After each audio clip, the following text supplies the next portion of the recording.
100 tuh. Itu jadi Pak Ari penglaris kayak gitu terus sih nanti kalau apa namanya ini sudah bersih baca Quran itu kan konsentrasi Mas Ari.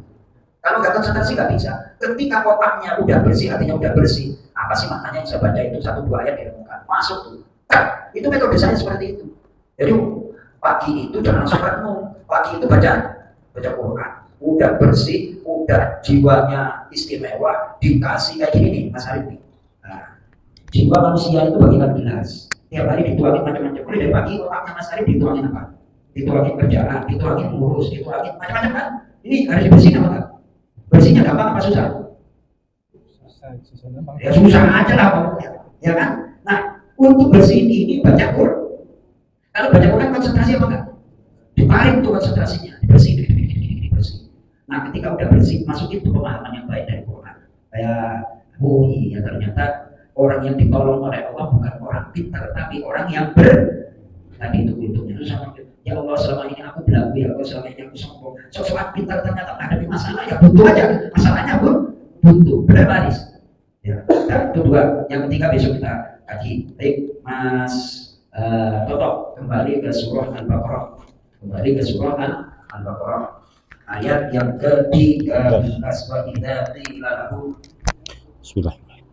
Wa idza dan apabila qila dikatakan lahum kepada mereka aminu berimanlah kalian kama sebagaimana amanah telah beriman annasu manusia para sahabat Nabi. Qalu mereka menjawab anu'minu apakah kami harus beriman kama sebagaimana amanah telah beriman as-sufaha'u orang-orang bodoh itu. Ala ketahuilah innahum sesungguhnya justru mereka merekalah as-sufaha'u orang-orang yang bodoh walakil akan tetapi la ya'lamun tidak mereka mengetahui kebodohan mereka.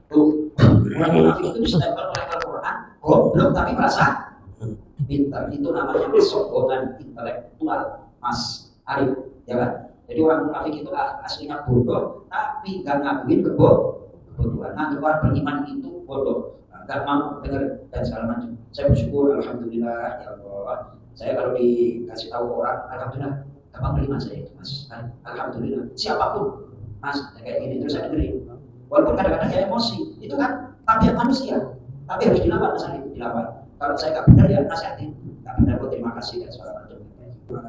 Nah, ini pokoknya kalau ada yang nasihatin berupa dengerin, jangan sombong seperti orang munafik. Dengerin aja, perkara bisa dilaksanain atau belum urusan nanti, urusan nanti. Jangan kita menolak kebenaran, alhamdulillah. Jangan sampai menolak kebenaran.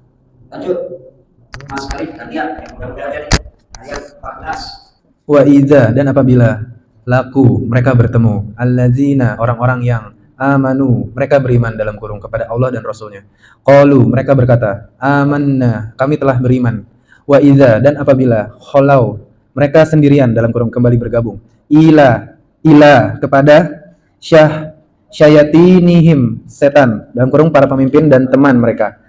Qalu mereka berkata inna sesungguhnya kami ma'akum bersama agama kalian. Innama sesungguhnya hanyalah nahnu kami mustahzi'un orang-orang yang mengolok-olok mereka dalam kurung dengan pura-pura beriman.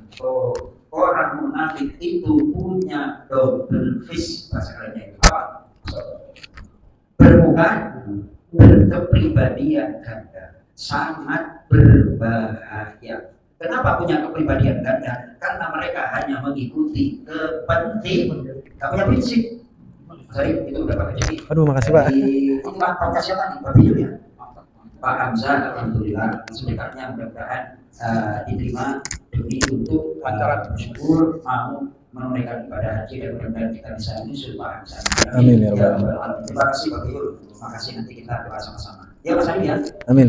Orang munafik itu istilah kerennya double fish, punya dua muka, berkepribadian Ganda. Kenapa punya kepribadian ganda? Karena demi untuk kepentingan.